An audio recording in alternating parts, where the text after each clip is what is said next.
സൂക്ഷ്മ പ്രപഞ്ചത്തെക്കുറിച്ചുള്ള നമ്മുടെ ധാരണകള് തുടർച്ചയായിട്ട് മാറിക്കൊണ്ടിരിക്കുന്ന ഒരു സംഗതിയാണ്. പരിഷത്ത് ആരംഭിക്കുന്നത് 1962-ലാണ്. അതിനുശേഷം തന്നെ ഈ ചിത്രങ്ങൾ നല്ലപോലെ മാറിയിട്ടുണ്ട്. അപ്പോൾ നമ്മൾ ഈ മാറ്റങ്ങൾ ഉൾക്കൊള്ളാൻ തയ്യാറായിരിക്കണം. അടിസ്ഥാന ആശയങ്ങളിൽ പോലും ചിലപ്പോൾ മാറ്റം വരുന്നുണ്ട്. അത് ഈ ക്ലാസ് പരമ്പര നടക്കുമ്പോൾ നമുക്ക് എല്ലാവർക്കും ബോധ്യമാകുന്ന കാര്യമാണ്. അത് മനസ്സിൽ വെച്ചുകൊണ്ട് ഞാൻ സംസാരിക്കാം. ഞാൻ പഠിക്കുന്ന കാലത്തും പിന്നീട് പഠിപ്പിക്കുന്ന കാലത്തും ഒക്കെ ഉണ്ടായിരുന്ന കുറെ കാര്യങ്ങൾ ഇപ്പോൾ മാറിയിട്ടുണ്ട്. ഞാനിപ്പോ കഴിഞ്ഞ ദിവസം സംഗീത ചേനമ്പുല്ലി എടുത്ത ക്ലാസ്സിൽ നിന്ന് തുടങ്ങാം. അത് ഒരു കെമിസ്ട്രി അധ്യാപക നിലയിലുള്ള ക്ലാസ് ആയിരുന്നു. അപ്പൊ അതില് പീരിയോഡിക് ടേബിളിനെ കുറിച്ചൊക്കെ പറഞ്ഞിരുന്നു. എല്ലാ വസ്തുക്കളും ഉണ്ടാക്കിയിരിക്കുന്നത് ഇത്തരം ആറ്റങ്ങൾ കൊണ്ടാണെന്നുള്ളൊരു ഒരു സങ്കല്പം എടുത്തു കഴിഞ്ഞാൽ കെമിസ്ട്രിയിലും ബയോളജിയിലും ഒരുപാട് കാര്യങ്ങൾ നടക്കും. പക്ഷെ നമുക്കറിയാം ഈ ആറ്റങ്ങള് ഡാൾട്ടന്റെ കാലത്ത് ആറ്റങ്ങളെ അതിനേക്കാളും ചെറിയ ഘടകങ്ങളായിട്ട് വിഭജിക്കാൻ കഴിയില്ല എന്ന് വിചാരിച്ചിരുന്നു. പക്ഷെ പിന്നീട് നമുക്ക് മനസ്സിലായി അതിനകത്ത് ഇലക്ട്രോണുകൾ ഉണ്ടെന്നുള്ളത്. അതിനുശേഷം പ്രോട്ടോണും ന്യൂട്രോണും ഉണ്ടെന്ന് മനസ്സിലായി. അപ്പോൾ സാധാരണ ആവശ്യങ്ങൾക്ക് അത്രയും പോയാൽ മതി. ആറ്റത്തില് ന്യൂക്ലിയസിൽ പ്രോട്ടോണും ന്യൂട്രോണുകളും ഉണ്ട്. അതിന് പുറത്ത് ഇലക്ട്രോണുകളുണ്ട്. പ്രോട്ടോണുകളുടെ എണ്ണം മാറുന്നതനുസരിച്ചിട്ട് പീരിയോഡിക് ടേബിളിൽ ഒരു മൂലകം എന്നുള്ളത് മറ്റേ മൂലകമായിട്ട് മാറും. ഇലക്ട്രോണുകൾ കൊടുക്കൽ വാങ്ങൽ വഴിയാണ് ആറ്റങ്ങൾ ചേർന്ന് തന്മാത്രകളാകുന്നതും ഒക്കെ. അതിന് ഒരുപാട് മാറ്റങ്ങൾ വരും. ഇപ്പോൾ സോഡിയവും ക്ലോറിനും ചേർന്ന് സോഡിയം ക്ലോറൈഡ് ആകുമ്പോൾ ഇതിന്റെ സ്വഭാവങ്ങളൊക്കെ വലിയ മാറ്റം വരും. ഇവിടെ ന്യൂക്ലിയസിന് ഒരു മാറ്റം വരുന്നില്ല, ഇലക്ട്രോൺ ഷെയർ ചെയ്യുന്നതിലാണ് മാറ്റം വരുന്നത്. അതേസമയം നമ്മൾ ഈ ആറ്റത്തിന് തന്നെ പിന്നെയും വിഭജിക്കാൻ ശ്രമിച്ചു കഴിഞ്ഞാൽ പ്രോട്ടോൺ ന്യൂട്രോണും ആകും. ആ പ്രോട്ടോണും ന്യൂട്രോണും പോലും അടിസ്ഥാന കണങ്ങളല്ല എന്ന് നമുക്ക് ഇപ്പോൾ അറിയാം. പള്ളിക്കേട്ട് ക്വാർക്കുകൾ എന്നത് നമ്മൾ ശാസ്ത്രായുധ വിഷയം തുടങ്ങുന്ന കാലത്ത് ക്വാർക്കുകൾ എന്നുള്ള സങ്കല്പം ഇല്ല, പിന്നീട് ഉണ്ടാകുന്നതാണ്. അപ്പോൾ MP-യുടെയൊക്കെ പുസ്തകത്തില് പ്രപഞ്ചരേഖയില് ആദ്യത്തെ എഡിഷനിൽ ക്വാർക്കുകളെ കുറിച്ചൊന്നും ഇല്ല. പക്ഷെ ഇപ്പോ നമ്മൾ സാധനം പറയുമ്പോൾ അവരെ കുറിച്ച് പറയാതിരിക്കാൻ പറ്റില്ല. അപ്പൊ ഇതൊരു പീരിയോഡിക് ടേബിൾ ആണ്. കുറച്ചും രസമുള്ള പീരിയോഡിക് ടേബിൾ ആണ് ഇപ്പൊ കാണുന്നത്. ഇത് ഈ മൂലകങ്ങളുടെ എവിടെ നിന്നാണ് തുടങ്ങുന്നതെന്നുള്ളതൊരു ഇത് കാണുന്നുണ്ട്. പ്രപഞ്ചത്തിൽ എടുത്തു കഴിഞ്ഞാൽ ഏറ്റവും കൂടുതലുള്ളത് ഹൈഡ്രജനും ഹീലിയം ആണ്. ഹൈഡ്രജനും ഹീലിയവും ചേർന്നാൽ ഏതാണ്ട് ഒരു 98% ആകും. ആ ഹൈഡ്രജനും ഹീലിയം ഒക്കെ ഉണ്ടായത് പ്രപഞ്ചത്തിന്റെ ആരംഭത്തിലാണ്, ബിഗ് ബാങ് വഴിയാണ്. പിന്നെ ഈ ടേബിൾ നോക്കിക്കഴിഞ്ഞാൽ നമുക്ക് മനസ്സിലാകും ഒരുപാട് ഏതാണ്ട് എല്ലാ മൂലകങ്ങളും തന്നെ അസ്ട്രോണമിക്കലാണ്, ജ്യോതിശാസ്ത്രപരമായുള്ള ചില പ്രക്രിയകൾ വഴിയാണ് ഉണ്ടാകുന്നത്. നക്ഷത്രങ്ങളിലാണ് കാർബണും ഓക്സിജനും ഒക്കെ ഉണ്ടാകുന്നത്. അങ്ങനെ പറയാറുണ്ട് നമ്മളെല്ലാം നക്ഷത്രങ്ങളിൽ ജനിച്ചവരാണെന്നൊക്കെ. ആലങ്കാരികമായിട്ടല്ല, അല്ലാത്ത അർത്ഥത്തിൽ ശരിയാണെന്നുള്ളത് നമുക്ക് ഇപ്പോ അറിയാം. അതിന് തെളിവുകൾ കിട്ടിക്കൊണ്ടിരിക്കുകയാണ്. ഇതും അല്ല എന്റെ പ്രധാന വിഷയം, അതുകൊണ്ട് ഞാൻ മാറ്റുകയാണ്. മാത്രമല്ല നാളെ ടൈറ്റസ് സാർ സംസാരിക്കുമ്പോൾ കോസ്മോളജിയാണ് അദ്ദേഹത്തിന്റെ വിഷയം. ഇത് ഒരു വേറൊരു പീരിയോഡിക് ടേബിൾ പോലൊരു സംഗതിയാണ്. ഇതാണ് അടിസ്ഥാന ഗണങ്ങളെ കുറിച്ച് ഇപ്പോ ഉള്ള ധാരണ അനുസരിച്ചുള്ള ഒരു ചിത്രം. മുകളില് കാണുന്നതെല്ലാം UCT എന്നൊക്കെ പറഞ്ഞ് മാർക്ക് ചെയ്തിരിക്കുന്നത്. ഞാനതിന് മാർക്ക് ചെയ്ത് നോക്കാം. ഇവിടെ UCTDSB എന്നൊക്കെ മാർക്ക് ചെയ്തിരിക്കുന്നത് ക്വാർക്കുകളാണ്. അതുപോലെ താഴെ ഇലക്ട്രോൺ നമുക്ക് പരിചയമുള്ള സാധനമാണ്. മറ്റെല്ലാം എത്ര പേർക്ക് പരിചയമുണ്ടെന്ന് എനിക്കില്ല. ഇലക്ട്രോണിനെ പോലെ വേറെ കണമാണ് മ്യൂൺ, ടൗ, പിന്നെ 3 തരം ന്യൂട്രോണുകൾ. ഇതാണ് ഇപ്പോൾ ഉള്ള ചിത്രം. ഈ ചിത്രം ഞാൻ ആദ്യം ഒന്ന് കാണിക്കുമെങ്കിലും ഇതെങ്ങനെയാണെന്ന് വിശദീകരിക്കാനാണ് ഞാൻ ഈ ക്ലാസ്സിൽ ശ്രമിക്കുക. അതിന്റെ വലതുവശത്തുള്ളത് വേറൊരു തരം പാർട്ടിക്കിൾസ് ആണ്. അത് ഈ അടിസ്ഥാന ബലങ്ങളുമായിട്ട് ബന്ധപ്പെട്ടതാണ്. Gluon, photon, Z boson, W boson, പിന്നെ ഒടുവിലായിട്ട് ഹിഗ്സ് ബോസോൺ എന്നുള്ളത്. അപ്പൊ ഇതിന്റെയൊക്കെ ഒരു ചരിത്രമാണ് ഞാൻ പറയാൻ ഉദ്ദേശിക്കുന്നത്. ആദ്യം ഇത് എന്താണ് സംസാരിക്കാൻ പോകുന്നതിനെ കുറിച്ച് ധാരണ കിട്ടാൻ വേണ്ടിയാണ് കാണിച്ചത്. ഇത് കുറെ കണക്കുകളൊക്കെ തോന്നുകയാണെങ്കിൽ അതിന് ചില പാറ്റേണുകളൊക്കെ ഉണ്ട്. അതുകൊണ്ട് കാര്യങ്ങൾ മനസ്സിലാക്കുക അത്ര എളുപ്പമാണ്. നേരത്തെ ഈ ചിത്രങ്ങൾ കാണിക്കുമ്പോൾ അതില് പലതും മിസ്സിംഗ് ആയിട്ടുണ്ടായിരുന്നു. ഇപ്പൊ അത് കംപ്ലീറ്റ് ആണ്. തൊട്ട് മുമ്പ് കാണിച്ച സ്ലൈഡിലുള്ള കുറച്ച് ഭാഗം മാത്രമാണ് ഇതിനകത്ത് കാണിച്ചത്, ചില കണങ്ങളെ മാത്രം. ഇതിന്റെ ഒരു പ്രത്യേകത എന്താണെന്ന് വെച്ച് കഴിഞ്ഞാൽ, ശാസ്ത്രായുധ വർഷത്തൊക്കെ രൂപീകരിക്കുമ്പോൾ 1962 ഈ കണങ്ങളെ കുറിച്ച് മാത്രമേ അറിയുള്ളൂ. പ്രാഥമിക കണങ്ങൾ എന്ന് ഇപ്പോൾ നമ്മൾ പറയുന്ന ഫണ്ടമെന്റൽ പാർട്ടിക്കിൾസ് പറയുന്നതിൽ ഈ കണങ്ങൾ മാത്രമേ അന്ന് അറിയുള്ളായിരുന്നു. ഇലക്ട്രോണിനെ കുറിച്ച് നന്നായിട്ട് അറിയാമായിരുന്നു, ഇലക്ട്രോണിനെ കുറിച്ച് അറിയായിരുന്നു. മറ്റ് കണങ്ങളെ കുറിച്ച് അത്ര വ്യക്തമായിട്ട് അറിയില്ലായിരുന്നു. എങ്കിൽ ഈ ന്യൂട്രിനോ ഒക്കെ ന്യൂ മ്യൂ എന്നൊക്കെ ഉള്ളത് 1962 അതിനെക്കുറിച്ച് വിശദാംശങ്ങളൊക്കെ അറിഞ്ഞത്. അപ്പോൾ 1962 എടുക്കുകയാണെങ്കിൽ ഇതേ ഉള്ളൂ, ഇതിന്റെ ഒരു ഭാഗം മാത്രമേ ഉള്ളൂ. അപ്പോൾ നമ്മൾ പരിഷത്തൊക്കെ രൂപീകരിച്ചതിന് ശേഷം ശാസ്ത്രരംഗത്തുണ്ടായ അന്വേഷണങ്ങൾ മൂലമാണ് മറ്റു കണങ്ങളെല്ലാം തന്നെ കണ്ടെത്തിയിട്ടുള്ളത്. ഒന്ന് സൂചിപ്പിക്കുന്നുള്ളൂ. അപ്പോൾ ഇനി അതിൽ ഇലക്ട്രോണിനെ വെച്ചിട്ട് നമുക്ക് തുടങ്ങാം. നമ്മൾ ഏറ്റവും ആദ്യം അറിയുന്ന പ്രാഥമിക കണങ്ങളിൽ ഒന്ന് ഇലക്ട്രോൺ ആണ്. ഇലക്ട്രോൺ എന്താണെന്ന് ഞാൻ വിശദീകരിക്കേണ്ട ആവശ്യമില്ല, അത് പ്രാധാന്യം വിശദീകരിക്കേണ്ട ആവശ്യമില്ല. ഇപ്പോ ഞാൻ സംസാരിക്കുന്നത്, നിങ്ങൾ കേൾക്കുന്നത് ഇലക്ട്രോണിക്സ് ഉപയോഗിച്ചിട്ടാണ്. ഞാൻ സംസാരിക്കുന്നത് ഒരു മൈക്രോഫോണില് ഈ ശബ്ദത്തെ ഇലക്ട്രിക് ഫീൽഡായിട്ട് മാറ്റുന്നു. അതിൽ എൻ്റെ മൈക്രോഫോണിൽ ഇലക്ട്രോൺ ഒഴുകാൻ തുടങ്ങുന്നു.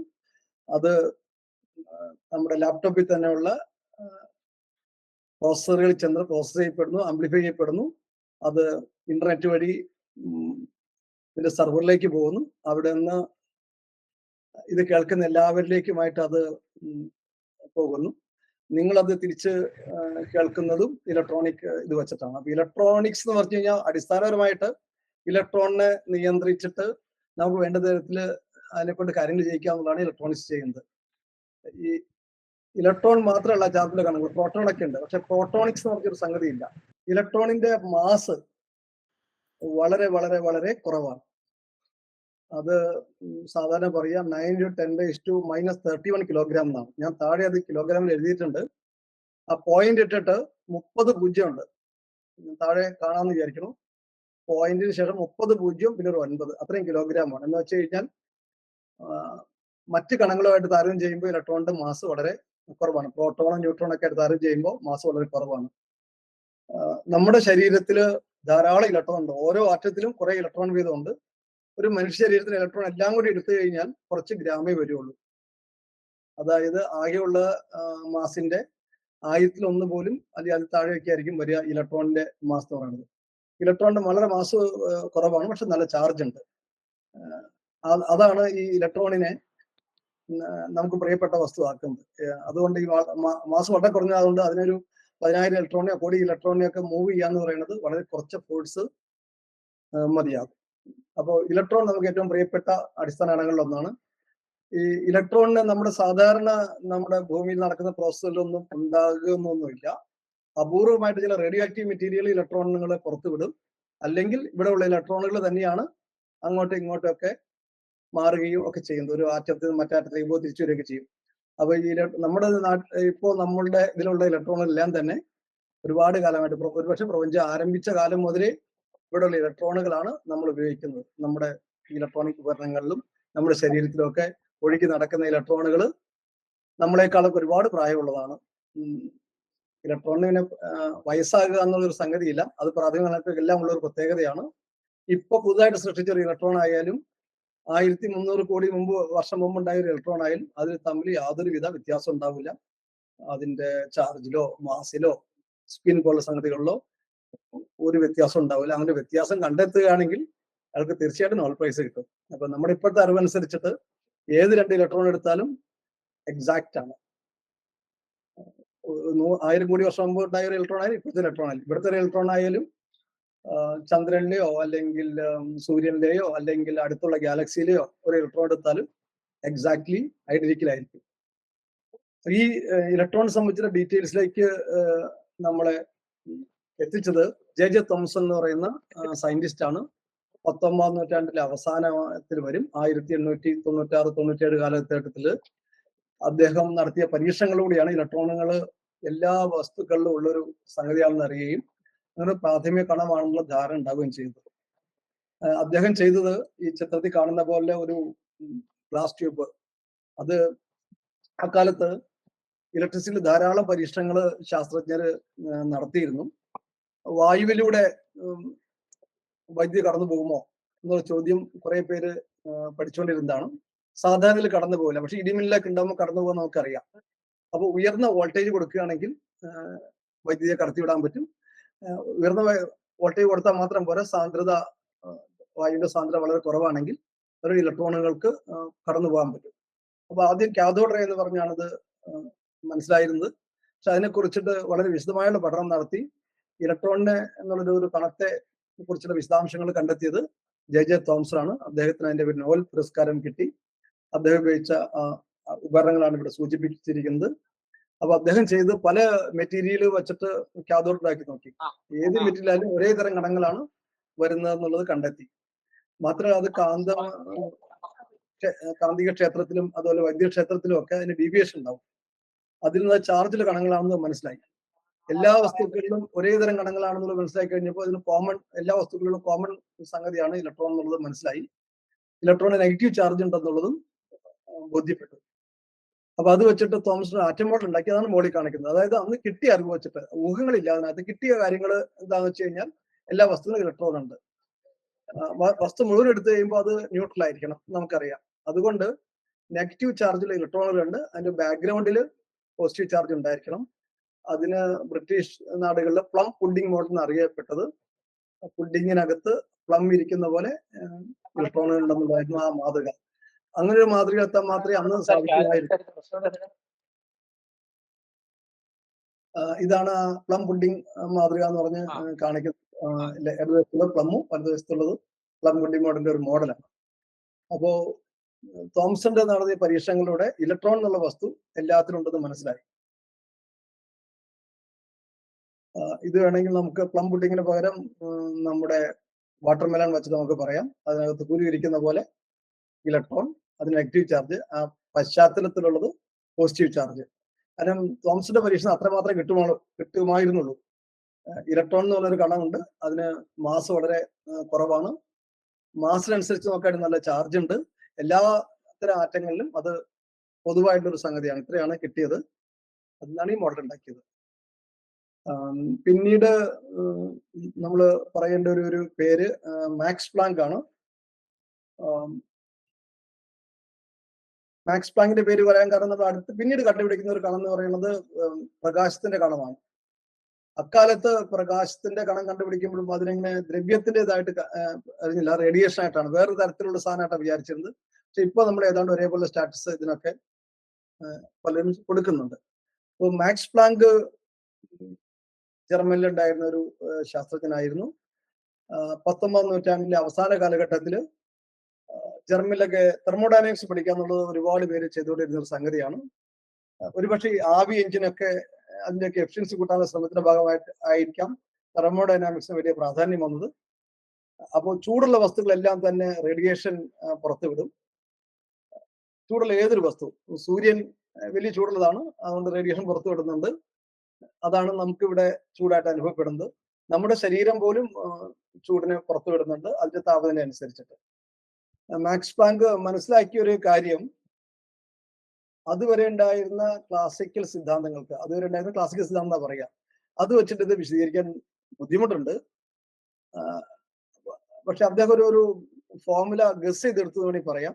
അത് ഇതിൽ കറക്റ്റ് ആയിട്ട് വർക്ക് ചെയ്യുന്നുണ്ട്. പക്ഷെ അത് ആ ഫോർമുല ഉണ്ടാക്കിയെടുക്കാൻ വേണ്ടിയിട്ട് മാക്സ് പ്ലാങ്കിന് ഒരു ഊഹം വേണ്ടി വന്നു. അതെന്താണെന്ന് വെച്ച് കഴിഞ്ഞാൽ, മാക്സ് പ്ലാങ്ക് അതിനുവേണ്ടി കൊണ്ടുവന്ന ഒരു സമവാക്യമുണ്ട്, വളരെ പ്രസിദ്ധ സമവാക്യമാണ്. ഞാനൊന്ന് എഴുതാം അവിടെ. E =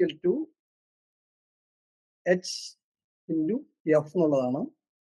അതിൽ H എന്ന് പറയുന്നത് ഇപ്പൊ പ്ലാങ്കിന്റെ സ്ഥിരാങ്കം, പ്ലാങ്ക്സ് കോൺസ്റ്റന്റ് എന്നാണ് അറിയപ്പെടുന്നത്. F എന്ന് പറയുന്നത് പ്രകാശത്തിന്റെ അല്ലെങ്കിൽ ചൂടുള്ള വികിരണത്തിന്റെ ഫ്രീക്വൻസിയാണ്, ആവൃത്തിയാണ്. ആ എച്ചിന്റെ വാല്യൂ എന്ന് പറയുന്നത് വളരെ വളരെ വളരെ ചെറുതാണ്. 6.6 × 10⁻³ എന്ന് പറയും. 10⁻³ എന്ന് വെച്ച് കഴിഞ്ഞാൽ 1/1 കഴിഞ്ഞാൽ 34 പൂജ്യം ഇടുക, അത്രയും ഭാഗം ചെറുതാക്കണം. അത് വളരെ വളരെ ചെറുതാണെന്ന് മനസ്സിലാവില്ല. അതുകൊണ്ടാണ് ക്വാണ്ടം എഫക്ട്സിൽ സാധാരണഗതിയിൽ നമ്മൾ വലിയ വസ്തുക്കളൊന്നും കാണാത്തത്. അപ്പോൾ ഈ ചുറ്റുമുള്ള പ്രകാശത്തെ ഈ ബ്ലാക്ക് ബോഡി വലിച്ചെടുക്കുന്നത് ഈ ഏതെങ്കിലും അളവിലായിരിക്കില്ല, ഇങ്ങനെ കൃത്യമായിട്ടുള്ള ഒരു പാക്കറ്റ് ആയിട്ടായിരിക്കും. അതിനാണ് ഇപ്പൊ നമ്മൾ ക്വാണ്ടം എന്ന് പറയുക. ഇതിനാണ് ക്വാണ്ടം മെക്കാനിക്സ് എന്നുള്ള വാക്കൊക്കെ വരുന്നത്.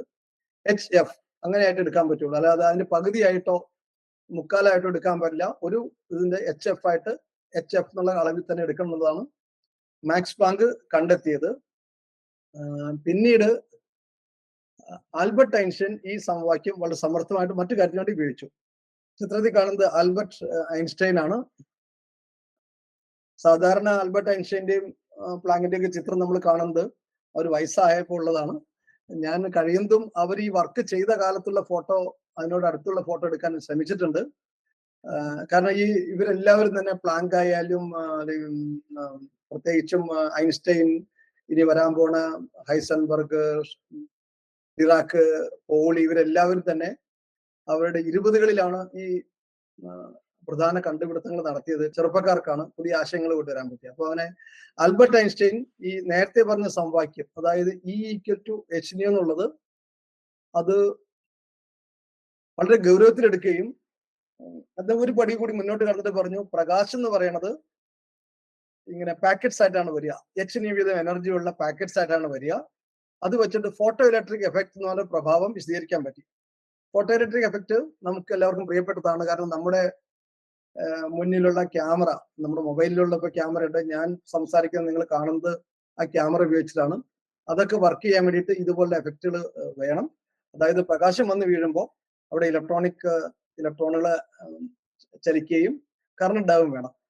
അപ്പോൾ ഒരു വസ്തുവില് പ്രകാശം വന്ന് വീഴുമ്പോൾ ഉണ്ടാവുന്ന ഒരു പ്രഭാവത്തിനാണ് ഫോട്ടോ ഇലക്ട്രിക് എഫക്ട്. പ്ലാങ്കിന്റെ ഐഡിയ ഉപയോഗിച്ചിട്ട് ഐൻസ്റ്റൈൻ വളരെ വിപ്ലവകരമായുള്ള ഒരു ആശയം മുന്നോട്ട് വെച്ചു. പ്രകാശം എന്ന് പറയുന്നത് അതുവരെ തരംഗമായിട്ടാണ് എല്ലാവരും ധരിച്ചിരുന്നത്. കാരണം പ്രകാശത്തിന്റെ പല സ്വഭാവങ്ങളും വിശദീകരിക്കണമെങ്കിൽ അതിന് തരംഗമാണെന്ന് നമ്മൾ കരുതണം. ഉദാഹരണത്തിന് ഇന്റർഫറൻസ്, ഡിഫ്രാക്ഷൻ, പോളറൈസേഷൻ, ഇങ്ങനെയുള്ളത് വിശദീകരിക്കണമെങ്കിൽ പ്രകാശം തരംഗമായിട്ട് വിചാരിക്കണം. തരംഗമാണെന്ന് വിചാരിച്ചുകൊണ്ട് വളരെ സമൃദ്ധമായിട്ട് ഒരുപാട് കാര്യങ്ങൾ വിശദീകരിക്കാൻ കഴിച്ചിരുന്നു. അപ്പോഴാണ് ഐൻസ്റ്റൈൻ പറഞ്ഞത് ഈ പ്രഭാവം, ഫോട്ടോ ഇലക്ട്രിക് എഫക്ട് വിശദീകരിക്കണമെങ്കിൽ ഇതിന് കണികാ സ്വഭാവം ഉണ്ടെന്ന് കരുതണം. എന്നിട്ട് അതിന്റെ ഒരു ഫോർമുലയും പറഞ്ഞു, E=hν. അത് പ്ലാങ്ക് പറഞ്ഞ ഫോർമുല തന്നെയാണ്. പ്ലാങ്ക് ഊർജ്ജ കൈമാറ്റത്തിന് വേണ്ടിയാണ് പറഞ്ഞിരുന്നെങ്കിൽ അദ്ദേഹം പറഞ്ഞത് ഫോട്ടോൺ തന്നെ ആ ലൈറ്റിന് കണങ്ങളുണ്ട്, അതിന് ഈ സ്വഭാവം ഉണ്ടെന്നുള്ളത്. ഫോട്ടോണിന്റെ പേര് അന്നേരം അദ്ദേഹം കൊടുത്തില്ല, പക്ഷെ ആ പേര് പിന്നീട് വന്നതാണ്. അപ്പൊ ഈ ഒരു സങ്കല്പം വന്നു കഴിയുമ്പോൾ കാര്യങ്ങൾ പെട്ടെന്ന് വിശദീകരിക്കാൻ പറ്റി. അതായത് പ്രകാശം വന്നു വീഴുമ്പോൾ ഒരു ഇലക്ട്രോൺ ഈ ഒരു കണത്തെ പൂർണ്ണമായിട്ടും അബ്സർവ് ചെയ്ത് കഴിഞ്ഞാൽ ആ എനർജി മുഴുവൻ ഉപയോഗിച്ചിട്ട് അതിന് പുറത്തേക്ക് വരാൻ കഴിയും. അങ്ങനെ വിശദാംശങ്ങളെല്ലാം ശരിയായി. ഇതിന്റെ പേരിലാണ് പിന്നീട് ആൽബർട്ട് ഐൻസ്റ്റൈന് നോബൽ പുരസ്കാരം കിട്ടിയത്. അദ്ദേഹത്തിന്റെ റിലേറ്റിവിറ്റി തിയറിയാണ് കൂടുതൽ ഫേമസ് ആയിട്ടുള്ളത്. പക്ഷെ നോബൽ പ്രൈസ് കിട്ടിയത് ഈ പറയുന്ന സിദ്ധാന്തം വഴിയാണ്. ഇത് പ്രകാശത്തിന് കണസ്വഭാവം ഉണ്ടെന്നുള്ളതിന് ഒരു തെളിവായിരുന്നു. അങ്ങനെ ഫോട്ടോണിലുള്ള ഐഡിയ ഇതോടുകൂടി ഏതാണ്ട് ആൾക്കാർ അംഗീകരിക്കുകയാണ്.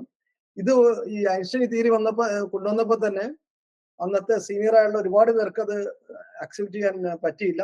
പക്ഷെ പിന്നീട് കൂടുതൽ പരീക്ഷണങ്ങൾ വന്നപ്പോൾ ഇതിന് തെളിവ് കൂടുതൽ വരികയാണ് ചെയ്തത്. അത് നല്ലൊരു തെളിവ് വന്നത് കോംപ്ടന്റെ ഒരു പരീക്ഷണം വഴിയാണ്. കോംപ്ടൺ എന്ന് പറയുന്ന ശാസ്ത്ര പരീക്ഷണം നടത്തി എന്താണെന്ന് വെച്ച് കഴിഞ്ഞാൽ, കുറെ ഇലക്ട്രോണുള്ള ഒരു സ്ഥലത്തേക്ക് നല്ല ശക്തിയുള്ള എക്സ്റേ വിട്ടു. എക്സ്റേ എന്ന് പറയുന്നത് പ്രകാശം പോലെ തന്നെയുള്ളൊരു സംഗതിയാണ്. ആകെയുള്ള വ്യത്യാസം തരംഗ ദൈർഘ്യത്തിലുള്ളതാണ്. നമുക്ക് കാണാവുന്ന തരംഗ ദൈർഘ്യം 400 നാനോമീറ്റർ മുതൽ 700 നാനോമീറ്റർ വരെയാണ്. അപ്പൊ നമുക്ക് നമ്മുടെ കണ്ണോട് കാണാൻ പറ്റും. അതിനേക്കാളും ഒരു 1000 മടങ്ങ് കുറഞ്ഞു കഴിഞ്ഞാൽ അതിനെ എക്സ്റേ നമുക്ക് വിളിക്കാം. അത് കണ്ണോട് കാണാൻ പറ്റില്ല, പക്ഷെ ഫോട്ടോഗ്രാഫിയിലൂടെ കിട്ടും.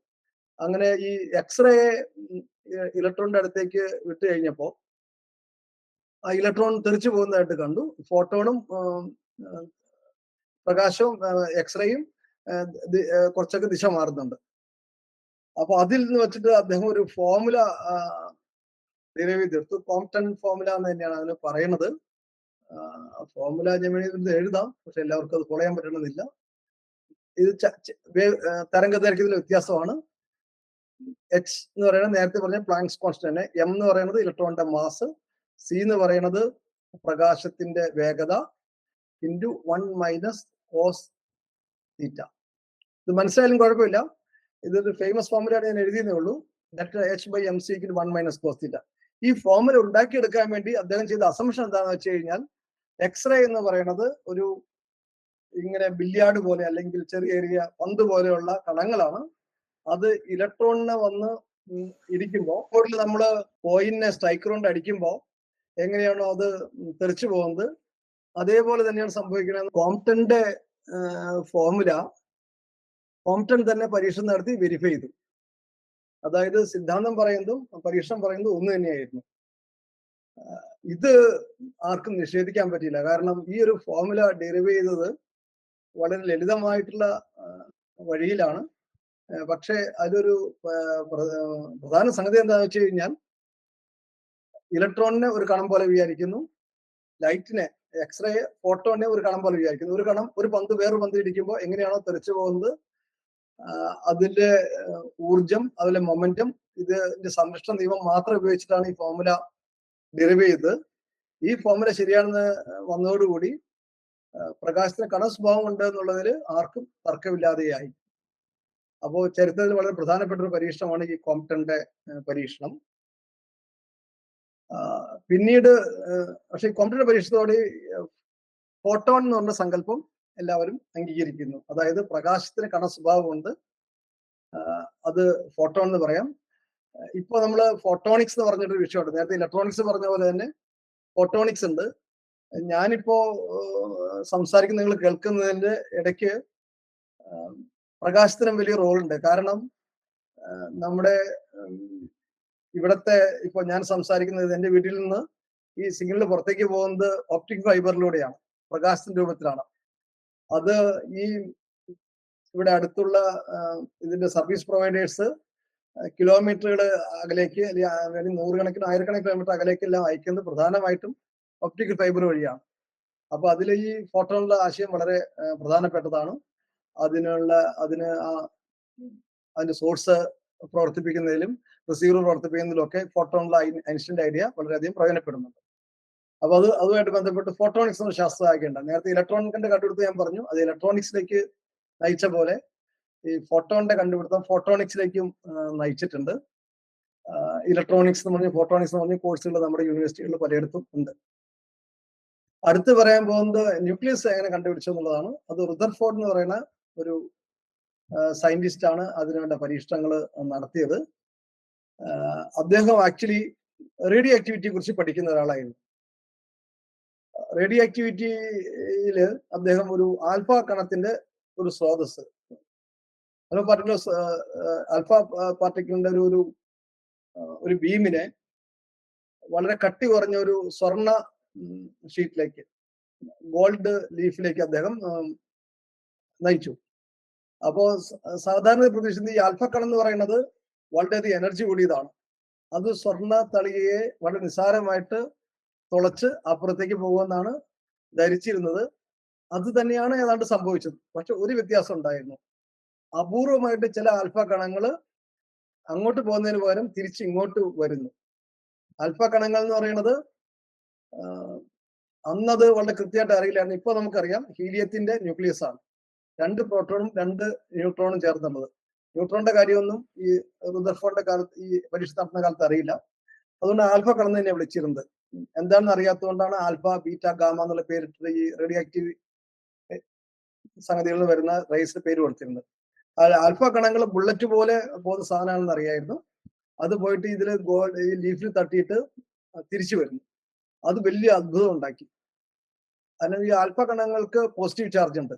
അത് തിരിച്ചു വരണമെങ്കിൽ അതിനെ അവിടെ ആരെങ്കിലും റിപ്പൽ ചെയ്യണം. റിപ്പൽ ചെയ്യണത് പോസിറ്റീവ് ചാർജ് തന്നെ ആയിരിക്കണം. അപ്പൊ പോസിറ്റീവ് ചാർജിലുള്ള ഒരു വസ്തു അവിടെ ഉണ്ടെന്നുള്ളത് അത് നേരത്തെ തന്നെ നമുക്കറിയാം, ദ്രവ്യത്തിൽ പോസിറ്റീവ് ചാർജിലുള്ള വസ്തു. പക്ഷെ ഇത്രയും ഫോഴ്സ് ഉണ്ടാവണമെങ്കിൽ അത് തമ്മിൽ വളരെ വളരെ അടുത്ത് എത്തണം. വളരെ അടുത്തടുത്ത് എത്തണമെങ്കിൽ അതിന്റെ മാസ്, അതിന്റെ സൈസ് വളരെ വളരെ കുറവായിരിക്കണം. അങ്ങനെ ന്യൂക്ലിയസിന്റെ സൈസ് പോസിറ്റീവ് ചാർജ് എല്ലാം കൂടി വളരെ ചെറിയൊരു പോയിന്റിൽ കോൺസെൻട്രേറ്റ് ചെയ്തിരിക്കുകയാണെന്നുള്ളത് റുദർഫോർഡ് മനസ്സിലാക്കി. അങ്ങനെ ഉണ്ടാക്കിയ ആറ്റം മാതൃകയാണ് റുദർഫോർഡ് മാതൃക എന്ന് പറയുന്നത്. തോംസൺ മാതൃക ഇടതുവശത്ത് കാണിച്ചിട്ടുണ്ട്, റുദർഫോർഡ് മോഡൽ വലതുവശത്തും. കാരണം തോംസൺ മോഡലില് പോസിറ്റീവ് ചാർജ് ഡിസ്ട്രിബ്യൂട്ട് ആണ്. പ്ലം പുഡിംഗ് മോഡലിലെ പുഡിംഗ് പോലെ, അല്ലെങ്കിൽ നമ്മുടെ തണ്ണിമത്തനിലെ ചുവന്ന ഭാഗത്തെ പോലെയാണ് പോസിറ്റീവ് ചാർജ് വിചാരിച്ചിരുന്നത് തോംസൺ. റുദർഫോർഡ് പരീക്ഷണം നടത്തിയപ്പോൾ അത് പോസിറ്റീവ് ചാർജ് എല്ലാം കൂടി അതിന്റെ സെന്ററിൽ കോൺസെൻട്രേറ്റ് ചെയ്തിരിക്കണം എന്നുള്ള ധാരണ വന്നു.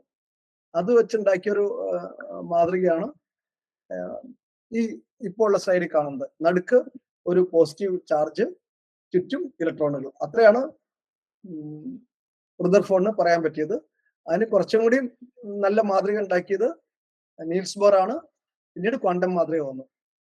അപ്പോൾ ചരിത്രത്തിൽ പ്രധാനപ്പെട്ട ഒരു മോഡലായിരുന്നു ഇത്. മുഴുവനായിട്ട് ശരിയല്ല എങ്കിലും തോംസന്റെ മാതൃകയെക്കാളും കുറെ കൂടി മെച്ചപ്പെട്ടതാണ് റുദർഫോർഡിന്റെ മാതൃക.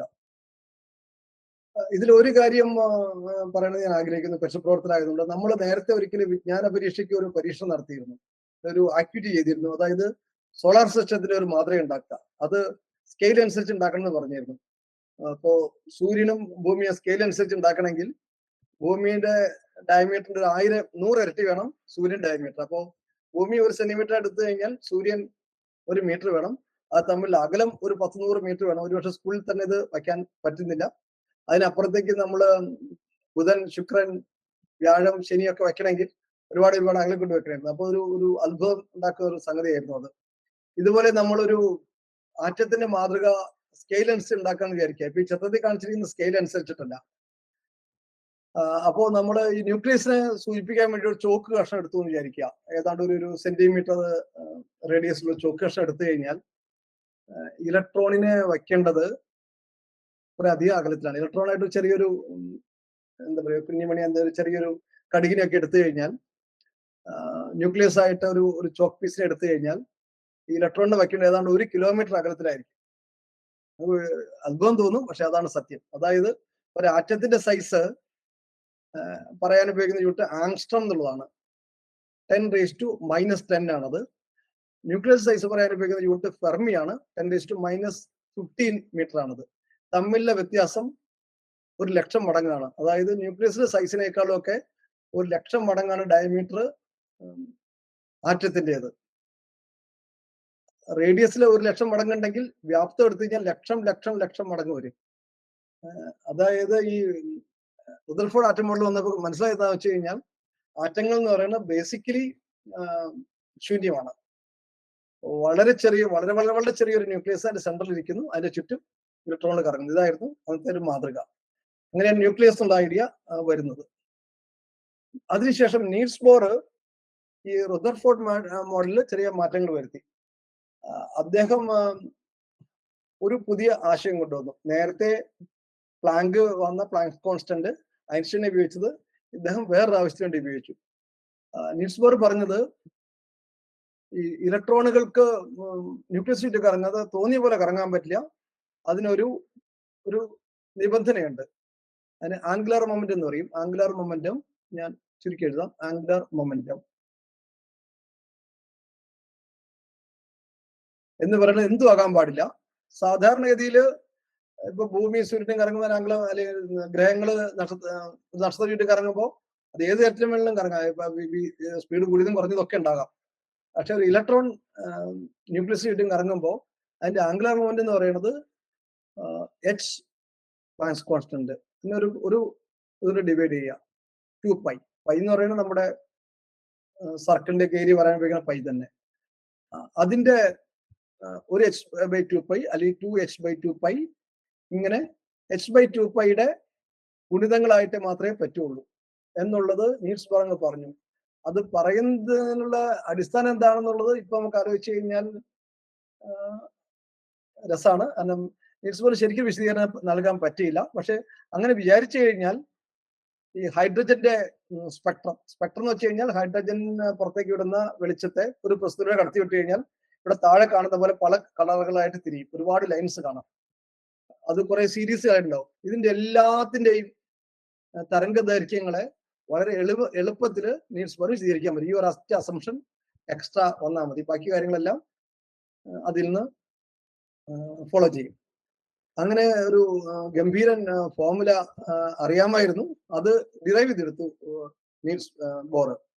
അദ്ദേഹത്തിന് അതിന്റെ പേരിലാണ് പിന്നീട് നോബൽ പുരസ്കാരമൊക്കെ കിട്ടിയത്. അപ്പൊ ക്വാണ്ടം എന്നുള്ള ഐഡിയ വളരെയധികം പ്രയോജനപ്പെട്ട സംഗതി ആറ്റം മോഡൽ ഉണ്ടാക്കാൻ വേണ്ടിയിട്ടാണ്. അതിൽ നിന്നാണ് പിന്നീട് നമ്മൾ പറയുന്ന ഈ ക്വാണ്ടം മെക്കാനിക്സിലേക്കൊക്കെ നമുക്ക് എത്താൻ കഴിഞ്ഞത്. അതിനിടയ്ക്ക് ഈ ഒരാളുടെ പേര് പറയണം, ലൂയിസ് ഡി ബ്രോഗ്ലി എന്നതാണ് സ്പെല്ലിങ്. ഫ്രഞ്ച് പേരായതുകൊണ്ട് ലൂയി ദെബ്രോയ് അങ്ങനെ എന്താണ് പറയേണ്ടത്. നമ്മള് ഇംഗ്ലീഷ് എഴുതുമ്പോൾ ലൂയി ഡി ബ്രോഗ്ലി എന്നാണ്. അപ്പൊ സാധാരണ നമ്മൾ ഡി ബ്രോഗ്ലി എന്നാ പറയാം, ദെബ്രോയ് എന്നോ. ശരിക്കുള്ള അതിന്റെ ഫ്രഞ്ച് പ്രൊനൗൺസിയേഷൻ നമുക്ക് ഇന്ത്യക്കാർക്ക് പറയാൻ വളരെ ബുദ്ധിമുട്ടാണ്. അപ്പോ ഞാൻ തൽക്കാലം ഡി ബ്രോഗ്ലി തന്നെ പറയുന്നു. അപ്പൊ ഈ ഡി ബ്രോഗ്ലി പറഞ്ഞൊരു സംഗതി എന്താന്ന് വെച്ച് കഴിഞ്ഞാൽ, നമ്മൾ നേരത്തെ പറഞ്ഞു പ്രകാശത്തിന് തരംഗ സ്വഭാവം കൂടാതെ കണികാ സ്വഭാവം ഉണ്ടെന്ന്.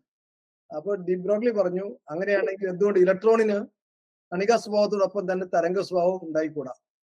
അങ്ങനെ തരംഗ സ്വഭാവം ഉണ്ടെന്ന് വിചാരിച്ചു കഴിഞ്ഞാൽ ഈ നീൽസ് ബോറിന്റെ ഞാൻ നേരത്തെ എഴുതിയ കണ്ടീഷൻ വളരെ എളുപ്പത്തിൽ വിശദീകരിക്കാൻ ഡി ബ്രോഗ്ലിക്ക് പറ്റി. ഇത് സ്വാഭാവികമായിട്ടും ആർക്കും തന്നെ അത് വിശ്വസിക്കാൻ തോന്നി കാണില്ല അന്ന്. പക്ഷേ ഇത് എളുപ്പത്തിൽ പരീക്ഷണം ചെയ്ത് പരിശോധിക്കാവുന്ന ഒരു സംഗതിയാണ്. അപ്പോ തോംസൺ എന്ന് പറയുന്നത് GP തോംസൺ, നേരത്തെ ഒരു തോംസന്റെ കാര്യം പറഞ്ഞു, JJ തോംസൺ. അദ്ദേഹത്തിന്റെ മകനാണ് GP തോംസൺ. GP തോംസൺ ഒരു പരീക്ഷണം നടത്തി.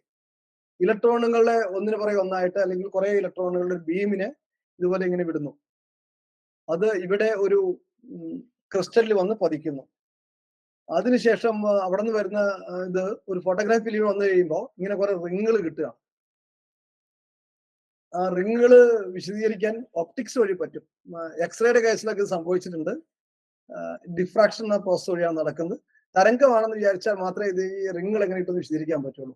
അപ്പൊ ഇലക്ട്രോണിന് തരംഗ സ്വഭാവം ഉണ്ടാകുന്നതിന് തെളിവ് വലിയ താമസമില്ലാതെ കിട്ടി. മാത്രമല്ല ആൽബർട്ട് ഐൻസ്റ്റൈനെ പോലുള്ള ശാസ്ത്രജ്ഞന്മാർ ഇത് വളരെ ഇൻട്രസ്റ്റിംഗ് ആണെന്ന് പറയുകയും ഇതിനെക്കുറിച്ച് വിശദമായ പഠനം വേണമെന്ന് പറയുകയും ചെയ്തു. അങ്ങനെ ഈ ഡി ബ്രോഗ്ലിയുടെ ഐഡിയ പെട്ടെന്ന് ഹിറ്റായി. അത് ശരിയാണെന്ന് ബോധ്യം. അപ്പോൾ പിന്നെ ചോദ്യം ഉണ്ടായത് അങ്ങനെയാണെങ്കിൽ ഈ ഇലക്ട്രോണിനെ ഇതുപോലെ തരംഗദൈർഘ്യം ഉണ്ടെങ്കിൽ, തരംഗ സ്വഭാവം ഉണ്ടെങ്കിൽ അതിന്റെ ഇക്വേഷൻ തയ്യാറിക്കുന്ന ചോദ്യങ്ങളിലെ എന്നൊക്കെയാണ് ഷ്രോഡിഞ്ചറെ പോലുള്ള ആൾക്കാർ ക്വാണ്ടം മെക്കാനിക്സിലേക്കൊക്കെ എത്തിയത്. അപ്പോൾ ഡി ബ്രോഗ്ലിയുടെ ഫോർമുല ഇതായിരുന്നു. ലാംഡ എന്ന് പറയുന്നത് തരംഗ ദൈർഘ്യം, അത് h/p. h എന്ന് പറയുന്നത് നേരത്തെ പറഞ്ഞ പ്ലാങ്ക്സ് കോൺസ്റ്റന്റ്. p എന്ന് പറയുന്നത് മൊമെന്റം. മൊമെന്റം എന്ന് പറയുന്നത് മാസിനെ സ്പീഡ് കൊണ്ട് ഗുണിച്ചാൽ കിട്ടുന്നത്. അപ്പോ ഈ ഒരു സമവാക്യമാണ് ഡി ബ്രോഗ്ലി പറഞ്ഞത്. വളരെ ലളിതമായ സമവാക്യം. അത് പക്ഷെ വർക്ക് ചെയ്തു. അദ്ദേഹത്തിന് നോബൽ പ്രൈസ് കിട്ടി എന്നൊക്കെയുള്ളത് ചരിത്രം. പിന്നെ ഇവിടെ ഇനി സൂചിപ്പിക്കേണ്ടത് വേറൊരു പേരാണ്. അതും ഏതാണ്ട് ഇതേ കാലഘട്ടത്തിൽ തന്നെയാണ്. 1924 സത്യേന്ദ്രനാഥ് ബോസ് എന്ന് പറയുന്ന ഒരു ഇന്ത്യൻ സയന്റിസ്റ്റ്, കൽക്കട്ടയിൽ വർക്ക് ചെയ്യുന്ന ചെറുപ്പക്കാരനായുള്ള ഒരു സയന്റിസ്റ്റ്. അദ്ദേഹം നേരത്തെ പറഞ്ഞ പ്ലാങ്കിന്റെ ഡെറിവേഷനിൽ അതൃപ്തി തോന്നിയിട്ട് പ്ലാങ്ക് ഒരു തരത്തിൽ പറഞ്ഞ ഒരു സൂത്രത്തിലാണ് ഇത് ഡിറൈവ് ചെയ്തെടുത്തത്. അത് ശരിയായ ക്വാണ്ടം ഐഡിയ വെച്ചിട്ട് ഡിറൈവ് ചെയ്തെടുത്ത് സത്യേന്ദ്രനാഥ് ബോസ് ആണ്. അദ്ദേഹം അത് ചില ജേണലുകൾക്കൊക്കെ അയച്ചു കൊടുത്തു. അവരത് പ്രസിദ്ധീകരിച്ചില്ല. ഒടുവിൽ ആൽബർട്ട് ഐൻസ്റ്റൈന് അദ്ദേഹം അത് ഒരു 1924 ജൂൺ മാസത്തിൽ അയച്ചു കൊടുത്തു. അത് അന്ന് ഓൾറെഡി ആൽബർട്ട് ഐൻസ്റ്റൈൻ വളരെ പ്രസിദ്ധനാണ്. നോബൽ പ്രൈസ് ഒക്കെ വാങ്ങിച്ചു കഴിഞ്ഞിരിക്കുന്നു. റിലേറ്റിവിറ്റി തിയറിയും അങ്ങനെ പ്രധാന തിയറികൾ ഒരുപാട് ഡെവലപ്പ് ചെയ്ത വളരെ പ്രസിദ്ധനായുള്ള ശാസ്ത്രജ്ഞന് അദ്ദേഹം നേരിട്ട് അയച്ചു കൊടുത്തു, സത്യേന്ദ്രനാഥ് ബോസ്. ഐൻസ്റ്റൈൻ അത് വായിച്ചിട്ട് അത് വളരെ ഇൻട്രസ്റ്റിംഗ് ആണെന്ന് മനസ്സിലാക്കി. ഒരുപക്ഷെ ബോസ് മനസ്സിലാക്കിയതിന് അപ്പുറത്തേക്ക് ഒരുപാട് കാര്യങ്ങൾ ഐൻസ്റ്റൈൻ മനസ്സിലാക്കുകയും ഐൻസ്റ്റൈൻ ഉടനെ തന്നെ അത് ജർമ്മൻ ഭാഷയിലേക്ക് പരിഭാഷപ്പെടുത്തി ജർമ്മനിലെ പ്രസിദ്ധമായ ഒരു ജേണൽ അയച്ചു കൊടുത്തു. അത് അവർക്ക് ജൂലൈ 2 കിട്ടി. ഹൈലൈറ്റ് ചെയ്തിരിക്കുന്ന സംഗതി അതാണ്.